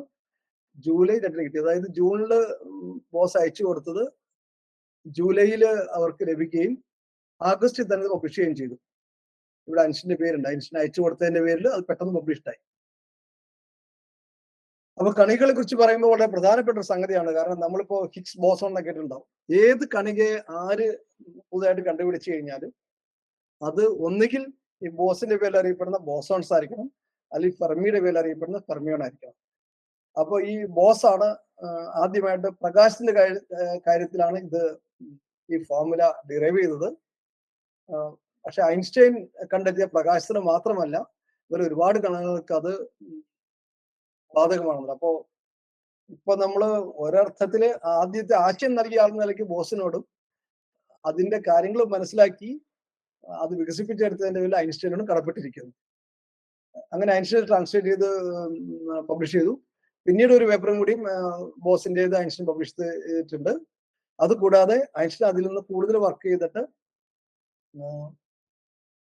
പ്രധാനപ്പെട്ട പല കണ്ടുപിടുത്തങ്ങളും നടത്തി. അതിലൊന്നാണ് ബോസ് ഐൻസ്റ്റൈൻ കണ്ടൻസേറ്റ് എന്നറിയപ്പെടുന്നത്. ഇതുപോലെ ലേസറിന്റെ ഒക്കെ തത്വങ്ങളൊക്കെ കണ്ടെത്താനൊക്കെ ഇത് പ്രയോജനപ്പെട്ടിട്ടുണ്ട്. അപ്പോൾ ഇതാണ് ബോസ് ഐൻസ്റ്റൈൻ സ്റ്റാറ്റ്സിലേക്ക് നയിച്ചത്. ഇത് ബോസിന്റെ ഇത് പരിശുദ്ധീകരായതുകൊണ്ട് ഞാൻ കാണിച്ചത് മാത്രമേ ഉള്ളൂ. അത് ബംഗാളിൽ എഴുതിയിരിക്കുന്ന ബംഗീയ വിജ്ഞാൻ പരിഷത്ത് എന്നുള്ളതാണ്. വലതുവശത്താണ് ഞാൻ ഓ വിജ്ഞാൻ. ബോസ് ഈ സത്യേന്ദ്ര ബോസാണ് ബംഗാളിലെ പരിഷത്ത് ആരംഭിച്ചത്. അവര് തുടങ്ങിയ മാസികയാണിത്. അതിപ്പോഴും നടക്കുന്നത്. 2021 ഒരു ഇഷ്യൂ ആണ് ഈ കാണുന്നത്. അപ്പൊ ബോസിനെ കുറിച്ച് ഒരു പരാതി പറയാറുള്ളത്, ബോസ് സ്റ്റാറ്റ്സ് വലിയൊരു കണ്ടുപിടുത്തം നടത്തിയിട്ട് പിന്നെ അങ്ങനെ വലിയ അതുപോലുള്ള പ്രധാനപ്പെട്ട വർക്ക് അധികം ചെയ്തിട്ടില്ല. അദ്ദേഹം ഈ ഒരു പരിശുദ്ധകാരനായിട്ട് തുടർന്നു എന്നുള്ളതാണ് ഈ ചില ശാസ്ത്രജ്ഞര് ഒരു കുറ്റപ്പെടുത്തൽ പോലെ പറയാറുള്ളത്. അതേസമയം സയൻസിന്, ബംഗാളിലെ സയൻസിന്റെ വളർച്ചയൊക്കെ ഇത് വലിയ സഹായമായിട്ടുണ്ട്. അടുത്തത് ഇതിൽ കാണുന്നത് രണ്ടുപേരാണ്, ഡിറാക്കും ഫെർമിയും. ഈ ബോസോൺസിനെ കുറിച്ച് പറഞ്ഞ പോലെ, അല്ലെങ്കിൽ ബോസോണിന്റെ പേര് പിന്നീട് ഈ ഡിറാക്കാണ് കൊടുത്തത്. ബോസോണിന്റെ പേര് കൊടുത്തില്ല, ഐൻസ്റ്റൈൻ കൊടുത്തില്ല. ബോസോണിന്റെ പേര് കൊടുത്ത് ഈ ചിത്രത്തിൽ കാണുന്ന ഡിറാക്കാണ്. ഈ ആശയം രണ്ടുപേരും, ഈ എൻറിക്കോ ഫെർമി എന്ന ഇറ്റാലിയൻ ശാസ്ത്രജ്ഞനാണ്, ഡിറാക്ക് എന്ന് പറഞ്ഞ ബ്രിട്ടീഷ് ശാസ്ത്രജ്ഞനാണ്. രണ്ടുപേരും ഒരേ വർഷം തന്നെ ഏതാണ്ട് ഒരേ സമയത്ത് അത് സ്വതന്ത്രമായിട്ട് ഈ കാര്യം കണ്ടുപിടിച്ചു. അവര് കണ്ടുപിടിച്ച സംഗതി എന്താണെന്ന് വെച്ച് കഴിഞ്ഞാൽ, ഇലക്ട്രോണിനെ പോലുള്ള കണങ്ങള് അവയ്ക്ക് സ്പിൻ എന്ന് പറയുന്ന ഒരു പ്രത്യേകതയുണ്ട്. സ്പിന്ന് എന്താണെന്നുള്ള വിശദീകരിക്കുക എളുപ്പമാണ് തോന്നും, പക്ഷെ ആ എളുപ്പത്തിലുള്ള വിശദീകരണം തെറ്റാണെന്നാണ് ഈ ഫിസിക്സ് കുറച്ച് ആഴത്തിൽ പഠിച്ചവര് പറയുക. നമ്മൾ ഭൂമിക്ക് രണ്ട് ചലനങ്ങളുണ്ടെന്ന് പറയുന്നത്, രണ്ടിൽ കൂടുതൽ ചലനങ്ങളുണ്ട്. രണ്ട് പ്രധാന ചലനങ്ങൾ എന്ന് പറയുന്നത്, ഒന്ന് സൂര്യനിട്ടും കറങ്ങി വരുന്നത്, പിന്നെ സ്വയം ഭ്രമണം ചെയ്യുന്നത്, രാത്രിയും പകലും ഉണ്ടാകുന്ന പോലെ. അപ്പൊ ഇലക്ട്രോൺ പോലുള്ള കണങ്ങൾക്ക് സ്വയം തിരിയുന്ന പോലെ ഒരു എഫക്റ്റ് ഉണ്ട്. അപ്പൊ ഈ ചിത്രത്തിൽ കാണിക്കുന്ന ഒരു ബോൾ ഇങ്ങനെ തിരിയുന്ന പോലെയാണ്. പക്ഷെ ആ ചിത്രം കുറച്ച് തെറ്റിദ്ധാരണ ഉണ്ടാക്കുന്നതാണ്. പക്ഷെ വേറെ ചിത്രം വരയ്ക്കാൻ ഒരു നിവൃത്തിയുമില്ല. കാരണം ആംഗുലർ മൊമെന്റ് എന്നൊരു സംഗതി ഇതിനകത്തുണ്ട്. അതിന് സ്പിൻ ആണ് നമ്മൾ ചുരുക്കി പറയുക. അത് സാധാരണ ആംഗുലർ മൊമെന്റം പോലുള്ള ഒരു സംഗതിയാണ്. പക്ഷേ ഇലക്ട്രോണിനെ ഒരു പന്തായിട്ട് എടുത്താൽ ക്വാണ്ടം ഫിസിക്സിലെ പല കാര്യങ്ങളും വിശദീകരിക്കാൻ പറ്റില്ല. അതുപോലെ അത് കറങ്ങിക്കൊണ്ടിരിക്കുകയാണെന്ന് പറഞ്ഞു കഴിഞ്ഞാൽ എത്ര സ്പീഡിൽ കറങ്ങുന്ന ചോദ്യങ്ങളൊക്കെ വരും. അതും തെറ്റാണെന്ന് പറയാം. അപ്പൊ സ്പിൻ എന്ന് പറയുന്ന ഒരു ക്വാണ്ടിറ്റി, അത് എന്താണെന്ന് വിശദമായിട്ട് നമ്മളിപ്പോ ഇതിലേക്ക് പോകുന്നില്ല. അങ്ങനെ ഒരു പ്രോപ്പർട്ടി ഉണ്ട്. അപ്പൊ സ്പിൻ എന്ന് പറയുന്നത് നേരത്തെ പറഞ്ഞ ഒരു സംഗതി പറഞ്ഞല്ലോ ഞാൻ, ഈ എച്ച് പ്ലാങ്ക്സ് കോൺസ്റ്റന്റ് എല്ലാത്തിനും വരുന്നതാണ്, h/2π. ഇതിന്റെ ഗുണിതങ്ങളാണെന്നാണ് നീൽസ് ബോർ പറഞ്ഞിരുന്നത് ഇലക്ട്രോണിന്റെ. പക്ഷെ ഇലക്ട്രോണിന്റെ ഈ സ്വയം ഭ്രമണത്തിന്റെ ഇത് ഇതിന്റെ ഹാഫ് ആണ്, ഹാഫ് h/2π എന്നാലും വളരെ ചെറിയ ക്വാണ്ടിറ്റിയാണ്. അപ്പൊ ഇലക്ട്രോണുകൾ കറങ്ങിക്കൊണ്ടിരിക്കുന്ന വസ്തു പോലെയാണ്. അതുകൊണ്ട് ഇലക്ട്രോണുകളെ ചെറിയ കാന്തങ്ങളായിട്ട് പ്രവർത്തിക്കും. അത് നമുക്ക് പ്രധാനപ്പെട്ട ഒരു സംഗതിയാണ്. കാരണം ഈ കാന്തങ്ങളെല്ലാം ഉണ്ടാക്കാൻ വേണ്ടി ഉപയോഗിക്കുന്ന ഇരുമ്പ് പോലെ അല്ലെങ്കിൽ നിക്കൽ പോലുള്ള വസ്തുക്കളല്ല ഇതുപോലെ ഇലക്ട്രോണിന്റെ ഈ സ്പിൻ നമ്മൾ ഉപയോഗിക്കുന്നുണ്ട്. ഇതുപോലെ MRI പോലുള്ള ഉപകരണങ്ങളുടെ പ്രവർത്തനത്തിലൊക്കെ ഈ സ്പിന്ന് നമുക്ക് വളരെ പ്രയോജനപ്പെടുന്ന സംഗതിയാണ്. അപ്പൊ ഇലക്ട്രോണിന് സ്പിൻ ഉണ്ടെന്നുള്ളത് ഡിറാക്കിന്റെ സിദ്ധാന്തം വഴി വന്നു. ആ സ്പിന്നുള്ള കണങ്ങൾക്ക് ഇത്തരത്തിലുള്ള ഈ ഹാഫ് വരുന്ന സ്പിന്നുള്ളതിന് നമ്മൾ ഫെർമിയോൺ, ഹാഫ്, അര, 1.5, 2.5, 3.5 അങ്ങനെ നമ്മൾ സ്പിൻ പറയുന്നതിനെല്ലാം ഒരേ തരം സ്വഭാവമാണുള്ളത്. അതിന് ഫെർമിയോൺസ് എന്ന് പറയും. ഇതുപോലെ ഈ h/2π ഗുണിതം 0, 1, 2 അങ്ങനെ വരികയാണെങ്കിൽ അതിനെ ബോസോൺസ് എന്ന് പറയും. അപ്പൊ ഏത് കണം ആയാലും ഒന്നുകിൽ ബോസോൺ ആയിരിക്കും അല്ലെങ്കിൽ ഫെർമിയോൺ ആയിരിക്കും.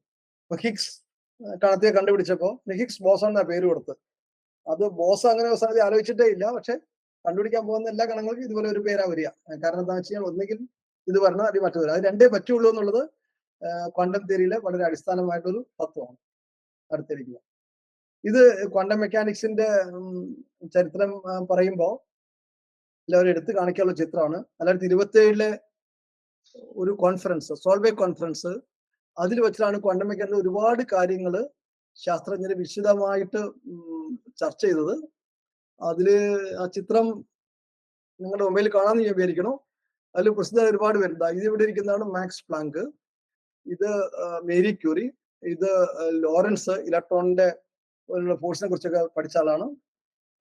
ഇത് ആൽബർട്ട് ഐൻസ്റ്റൈൻ, ഇത് ഡിറാക്ക്, ഇത് കോംപ്ടൺ, ഇത് ഡീബ്രോഗ്ലി, ഇത് മാക്സ് ബോൺ, ഇത് നീൽസ് ബോർ, ഇത് ഹൈസൻബർഗ്, ഇത് പൗളി, ഇത് ഷ്രോഡിഞ്ചർ, ഇത് എറൻഫസ് എന്ന് പറയുന്ന ശാസ്ത്രജ്ഞൻ. ബാക്കി എല്ലാവരും ഇവിടെ ബ്രാഗ് ഉണ്ട്. അങ്ങനെ ഇതില് 16 പേർക്ക് നോബൽ പ്രൈസ് കിട്ടിയിട്ടുണ്ട്. ഒന്നുകിൽ ആ സമയത്ത് നോബൽ പ്രൈസ് അല്ലെങ്കിൽ ഐൻസ്റ്റൈൻ കിട്ടിയിട്ടുണ്ട്, അതിൽ മേരി ക്യൂരിക്ക് 2 പ്രാവശ്യം കിട്ടിയിട്ടുണ്ടെന്ന് പറയുമ്പോൾ എണ്ണം പിന്നെയും കൂടി. അപ്പൊ ഈ 1927 കോൺഫറൻസിൽ വെച്ചിട്ട് ക്വാണ്ടം മെക്കാനിക്സ് അടിസ്ഥാനത്തെ കുറിച്ച് ഒരുപാട് ചർച്ചകൾ നടന്നു, ഒരുപാട് തർക്കങ്ങൾ നടന്നു. പ്രത്യേകിച്ചും ഐൻസ്റ്റൈന്റെ ഒരു ഗ്രൂപ്പും നീൽസ് ബോറിന്റെ ഗ്രൂപ്പായിട്ടൊക്കെ നടന്നു. അതില് റിയാലിറ്റിയെ കുറിച്ചുള്ള സങ്കല്പങ്ങൾ തന്നെ മാറുന്ന രീതിയിലുള്ള കുറെ ചർച്ചകൾ നടന്നു. ആ ചർച്ചകൾ തുടർച്ചയായിട്ട് ഇപ്പോഴും ചില ചർച്ചകളും പലതും നടക്കുന്നുണ്ട്.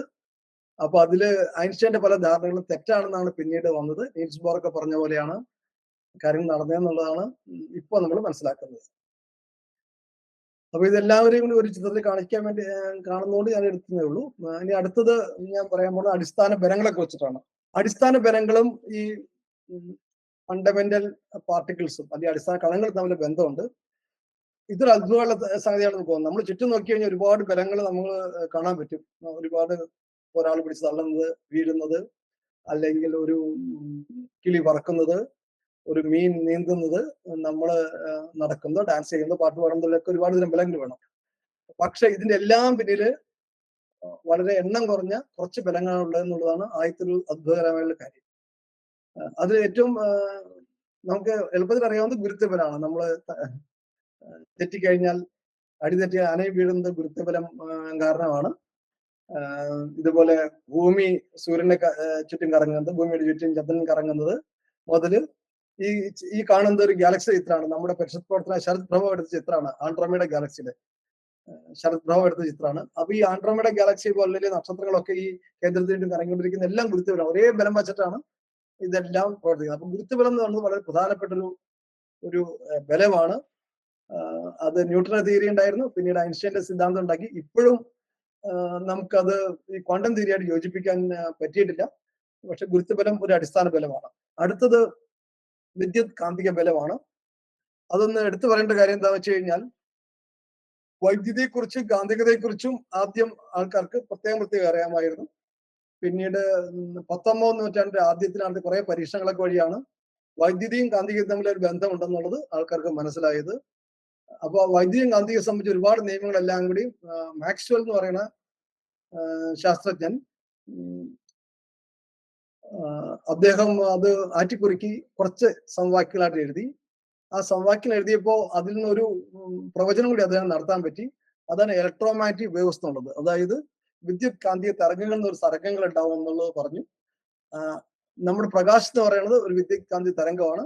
നമ്മൾ 2G spectrum, 3G spectrum, microwave, radio wave, x ray, gamma, ഇതെല്ലാം ഇലക്ട്രോമാഗ്നറ്റിക് വേവ്സ് ആണ്. അപ്പൊ മാക്സ്വെൽ ചെയ്ത് വലിയൊരു ഏകീകരണമാണ്. അതായത് വൈദ്യുതിയെക്കുറിച്ച് കാന്തികതയെക്കുറിച്ച് അറിയാവുന്ന നിയമങ്ങളെല്ലാം കൂടി ചേർത്ത് വെച്ചിട്ട് അതിനെ കുറിച്ച് പ്രകാശം കൂടി കമ്പൈൻ ചെയ്യാൻ പറ്റി. അത് ഒപ്റ്റിക്സ്, പ്രകാശത്തെ കുറിച്ചുള്ള എല്ലാ നിയമങ്ങളും ഇതെല്ലാം കൂടി ഒരുമിച്ചാക്കാൻ പറ്റി. അത് ക്ലാസിക്കൽ നിയമങ്ങളെല്ലാം ഒരുമിച്ചാക്കാൻ അദ്ദേഹത്തിന് പറ്റി. അപ്പൊ ഞാൻ ഈ ചിത്രം കാണിച്ചിരുന്ന കുട്ടികള് കുറച്ചുപേര് ഓടുന്ന് കളിക്കുന്നതൊക്കെയാണ്. അത് ഈ ആർട്ടിഫിഷ്യൽ ഇന്റലിജൻസ് വഴി ഉണ്ടാക്കിയൊരു ചിത്രമാണ്. ആരും വരച്ച് ഉണ്ടാക്കിയത് ഫോട്ടോഗ്രാഫ് അല്ല അത്. അപ്പൊ ഈ കുട്ടികളുടെ ചലനത്തിലൊക്കെ വരുന്ന ഉപയോഗിക്കുന്ന ഫോഴ്സുകൾ ഈ ഒന്നുകിൽ വിദ്യുത് കാന്തിക ബലമാണ്, അല്ലെങ്കിൽ ഉരുണ്ട് വീഴും വേണമെങ്കിൽ ഗുരുത്വബലമാണെന്ന് പറയാം. അപ്പൊ ഈ രണ്ട് ബലം ഉണ്ടെങ്കിൽ, വിദ്യുത് കാന്തിക ബലവും ഇതുപോലെ ഗുരുത്വബലം ഉണ്ടെങ്കിൽ നമ്മൾ ചുറ്റും കാണുന്ന ഏതാണ്ട് എല്ലാ സംഗതികളും നമുക്ക് വിശദീകരിക്കാൻ പറ്റേണ്ടതാണ്. ഇനി രണ്ട് ബലം കൂടിയുണ്ട്, അത് ന്യൂക്ലിയർ ബലങ്ങൾ എന്ന് പറയും. Weak nuclear force, strong nuclear force. ഈ ചിത്രം സൂര്യൻ ഉദിച്ചു വരുന്നതാണ്. സൂര്യനിൽ ഊർജം ഉണ്ടാക്കുന്നത് ന്യൂക്ലിയർ റിയാക്ഷൻസ് വഴിയാണ്. അതിൽ സ്ട്രോങ് ഇന്ററാക്ഷൻ, വീക്ക് ഇന്ററാക്ഷൻ വലിയ റോൾ ഉണ്ട്. അതുകൊണ്ട് ഞാൻ ഈ ഒരു ചിത്രത്തിൽ തന്നെ രണ്ട് ഇന്ററാക്ഷൻസ് പറയാൻ പറ്റും. കാരണം ഹൈഡ്രജൻ ചേർന്ന് ഹീലിയം ഉണ്ടാകുന്ന വിശദീകരിക്കണമെങ്കിൽ ഈ വീക്ക് ഫോഴ്സും വേണം, സ്ട്രോങ് ഫോഴ്സും വേണം. അതിന്റെ രണ്ടിനെയും പ്രത്യേകത എന്ന് വെച്ച് കഴിഞ്ഞാൽ വളരെ ചെറിയ ലെങ്ത് സ്കെയിലാണ് അത് വർക്ക് ചെയ്യുക. അതായത് ഒരു മില്ലിമീറ്ററിനേക്കാൾ വളരെ വളരെ ചെറിയ ദൂരങ്ങളിൽ മാത്രമേ വർക്ക് ചെയ്യുള്ളൂ. രണ്ട് പ്രോട്ടോൺ കുറച്ച് അകലത്തിലാണെങ്കിൽ ഈ വീക്ക് ഫോഴ്സോ സ്ട്രോങ് ഫോഴ്സോ ഉണ്ടാവില്ല. വളരെ വളരെ അടുത്താണെങ്കിൽ മാത്രമേ അത് ഉണ്ടാവുള്ളൂ. അപ്പൊ ഇത് ഈ കണങ്ങളെ കുറിച്ചുള്ള വളരെ ബന്ധപ്പെട്ട സംഗതിയാണ്. കാരണം ഏത് ബലമൊക്കെ ഇതിൽ പ്രയോഗിക്കപ്പെടുന്നതനുസരിച്ചാണ് നമ്മൾ കണങ്ങളെ പ്രധാനമായിട്ട് തിരിക്കുക. അപ്പൊ കണങ്ങളെ കുറിച്ച് പഠിക്കാൻ വേണ്ടി വളരെ പ്രധാനപ്പെട്ട സംഗതി കോസ്മിക് റേസ് എന്ന് പറയുന്നത്. അതെങ്കിൽ വളരെ ഊർജ്ജം കൂടിയ കണങ്ങൾ ഭൂമിയുടെ പുറത്ത് നിന്ന് ആകാശത്തേക്ക് വരുന്നുണ്ട്. അതിനെക്കുറിച്ച് ആദ്യം പഠിച്ചപ്പോഴാണ് ഇത്തരം പുതിയ പുതിയ കണങ്ങളെ കുറിച്ചുള്ള ധാരണ ആദ്യം കിട്ടിയത്. അതുപോലെ ഇത് ഇത്തരം കണങ്ങളെ കുറിച്ചിട്ട് നമ്മൾ വലിയ കാന്തിക ക്ഷേത്രത്തിൽ കടത്തിവിടുമ്പോൾ അത് പലതരത്തിലുള്ള ഇങ്ങനെ ചുഴികൾ പോലെയൊക്കെ വരുന്നത്, അത് വെച്ചിട്ട് അതിന്റെ ചാർജ് പറയാൻ പറ്റും, മാസിനെ കുറിച്ച് ചില ധാരണ ഉണ്ടാക്കാൻ പറ്റും, ഒക്കെ നമുക്ക് പറയാൻ പറ്റുന്നത് ഇങ്ങനെ വെച്ചിട്ടാണ്. ഇത്തിരി സ്പീഡിൽ പോകാം. ഇത് പോളാറിലുള്ള സ്വർണ്ണഖനിയുടെ മുകളിലുള്ള അതിന്റെ ഷാഫ്റ്റൊക്കെയാണ്. ന്യൂട്രോൺ എന്ന് പറയുന്നത് ഈ വീക്ക് ഇന്ററാക്ഷനായിട്ട് ബന്ധപ്പെട്ട ഒരു കണമാണ്. ന്യൂട്രോണോയ്ക്ക് വീക്ക് ഇന്ററാക്ഷൻ മാത്രമേ ഉള്ളൂ, സ്ട്രോങ് ഇന്ററാക്ഷൻ ഇല്ല. ന്യൂട്രോണുകൾ കുറെ പരീക്ഷണം നടത്തിയത് നമ്മൾ ഈ പോളാർ സ്വർണ്ണഖനിയിലാണ്. മുകളിൽ നിന്ന് ഏതാണ്ട് 2 കിലോമീറ്ററിനേക്കാളും താഴെയിൽ, 2.3 കിലോമീറ്റർ താഴെയിൽ ഉണ്ടാക്കിയ പരീക്ഷണശാലയിലാണ് ന്യൂട്രോണെ കുറിച്ചുള്ള കുറെ കാര്യങ്ങൾ നമ്മൾ കണ്ടെത്തിയത്. പല രാജ്യങ്ങളിലും ഇതുപോലെ ഖനികളുടെ അടിയിലൊക്കെ ചെയ്ത്. കാരണം വെച്ച് കഴിഞ്ഞാൽ ന്യൂട്രോണുകൾ പുറത്തുനിന്ന് ധാരാളം വന്നുകൊണ്ടിരിക്കുന്നുണ്ട്. ഈ അതിൽ വേറെ ഒരുപാട് റേഡിയേഷൻ വരുന്നുണ്ട്. ന്യൂട്രോണിന്റെ ഒരു ഗുണം അല്ലെങ്കിൽ എന്താണെന്ന് വെച്ച് കഴിഞ്ഞാൽ ഏത് വസ്തുക്കളിൽ കടന്നു പോകും. സൂര്യനിൽ നിന്ന് ധാരാളം ന്യൂട്രോൺ വരുന്നുണ്ട്. അത് രാത്രിയും പകലും എല്ലാം വരുന്നുണ്ട്. രാത്രി പറഞ്ഞ എങ്ങനെയാ വെച്ചാൽ ഭൂമിയെ തുളച്ചു വരും. ഭൂമിയെ തുളച്ചു വരാതെ ന്യൂട്രോണൊക്കെ നിസ്സാരമാണ്.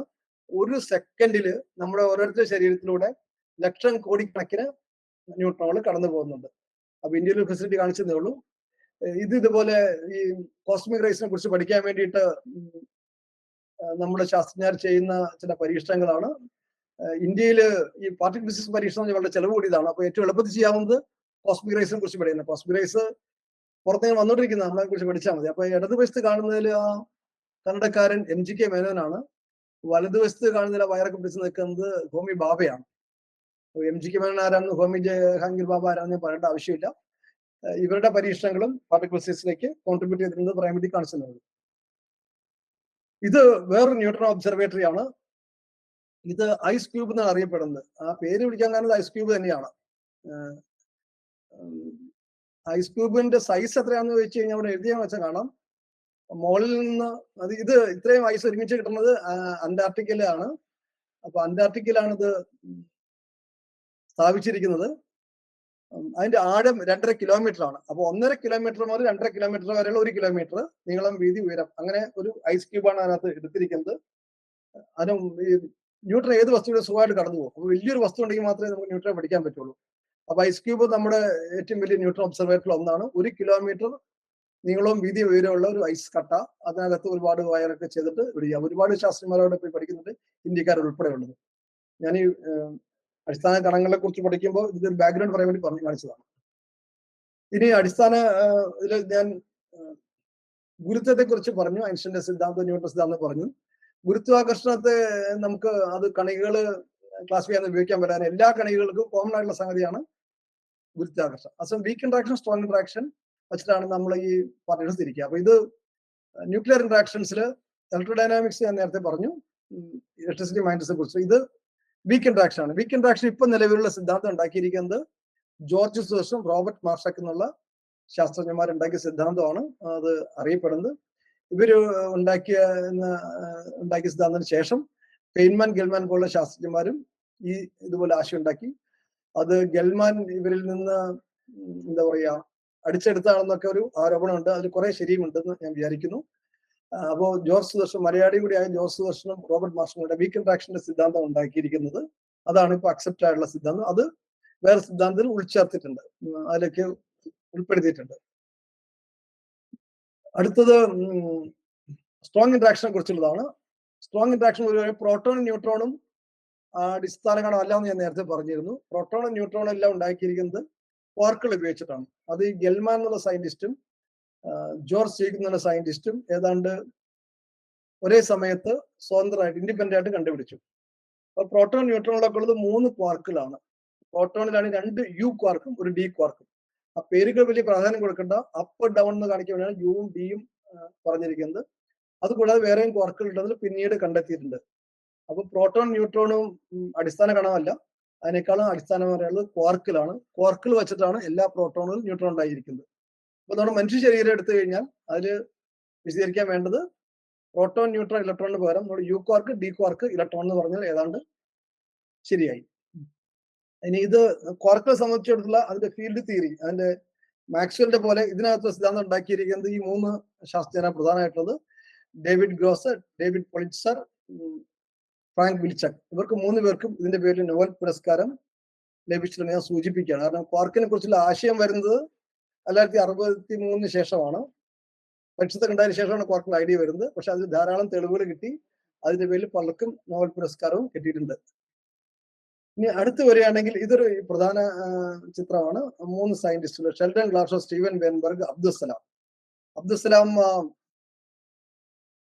ബ്രിട്ടീഷ് ഇന്ത്യയിൽ ജനിച്ച ആളാണ്. പിന്നീട് പാകിസ്ഥാന്റെ ഭാഗമായുള്ള ലാഹോറിൽ ജനിച്ച ആളാണ് സലാം.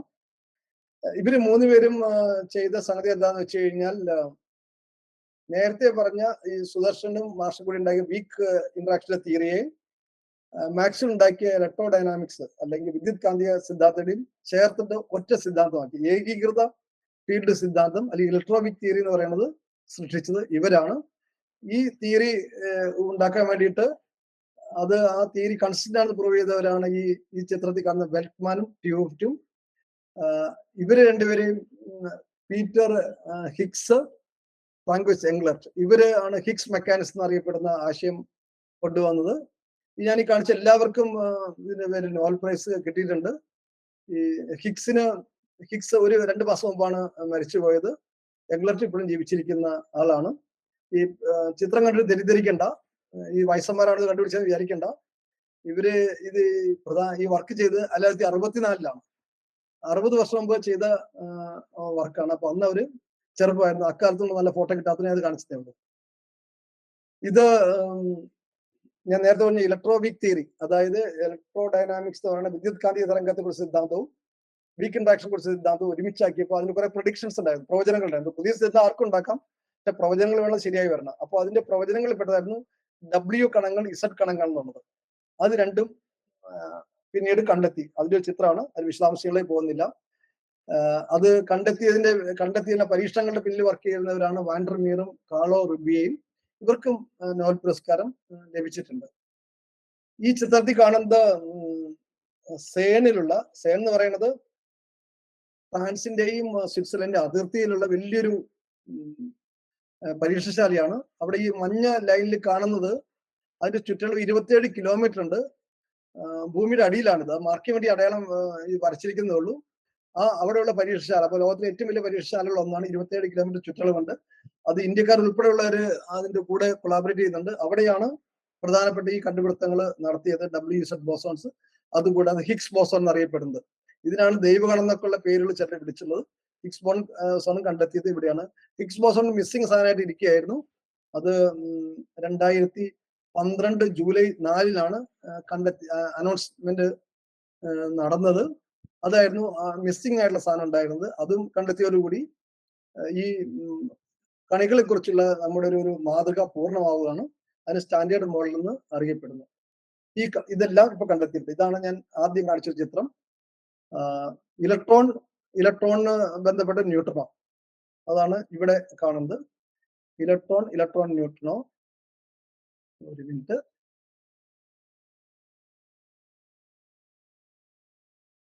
കേട്ടോ, ഇലക്ട്രോൺ ന്യൂട്രിനോ. അതേപോലെ തന്നെ മറ്റൊരു ഇതാണ് മ്യൂൺ ന്യൂട്രിനോ, പിന്നെ tau neutrino. Electron, muon, tau എല്ലാം ഒരേ സ്വഭാവമുള്ളതാണ്. ഇലക്ട്രോണിനെ അതേ ചാർജ് തന്നെയാണ് മ്യൂണിനുള്ളത്, എക്സാക്ട്ലി അതേ ചാർജ് തന്നെയാണ് ടോയിനുള്ളത്. ഒരു കാര്യം ഇൻട്രസ്റ്റിംഗ് ആയിട്ടുള്ളത്, ഇലക്ട്രോണിന്റെ ചാർജിന്റെ സിമ്പിൾ മൾട്ടിപ്പിൾസ് ആണ് ബാക്കി എല്ലാത്തിന്റെയും ചാർജ്. അത് എന്തുകൊണ്ടാണ് അങ്ങനെ വന്നതെന്നുള്ളത് ആർക്കും അറിയില്ല. അത് കണ്ടുപിടിക്കാൻ വേറെ നോബൽ പ്രൈസിന് സാധ്യതയുണ്ട്. ഇപ്പോഴത്തെ ഓപ്പൺ പ്രോളാണത്. പക്ഷെ ന്യൂട്രോൺസ് ഒന്നും ചാർജ് ഇല്ല. 3 തരം ന്യൂട്രോൺസ് ഉണ്ട്. ഇതേപോലെ തന്നെ മൂന്ന് വിഭാഗത്തിൽ വരുന്ന 6 ക്വാർക്കുകളുണ്ട്. Up, down, charm, strange. ആ പേരുകൾക്ക് വലിയ പ്രാധാന്യമില്ല. അത് ചില ചരിത്രപരമായ കാരണങ്ങളുടെ പേര് കൊടുക്കുന്നു. ടോപ്പ്, ബോട്ടം, ഇങ്ങനെയുള്ള 6 ക്വാർക്കുകൾ. ഇതെല്ലാം ഫെർമിയോൺസ് ആണ്. ഞാൻ നേരത്തെ പറഞ്ഞു, എല്ലാ കണവും ഒന്നുകിൽ ഫെർമിയുടെ പേരിൽ അറിയപ്പെടണം, അല്ലെങ്കിൽ ബോസ് പേര്. ഇതെല്ലാം ഫെർമിയോൺസ് ആണ്. അത് കഴിഞ്ഞാൽ വലതുവശത്തുള്ള എല്ലാം ബോസോൺസ് ആണ്, ബോസിന്റെ പേര് അറിയപ്പെടുന്നതാണ്. ഗ്ലൂവോൺ എന്ന് പറയുന്നത് ക്വാർക്കുകൾ തമ്മിൽ ബന്ധിപ്പിക്കുന്നത് ഗ്ലൂവോൺ ആണ്. ഫോട്ടോണാണ് ചാർജ്ഡ് കണങ്ങളെ തമ്മിൽ ബന്ധിപ്പിക്കുന്നത്. ഇസഡും ഡബ്ല്യു വീക്ക് ഇന്ററാക്ഷനായിട്ട് ബന്ധപ്പെട്ടതാണ്.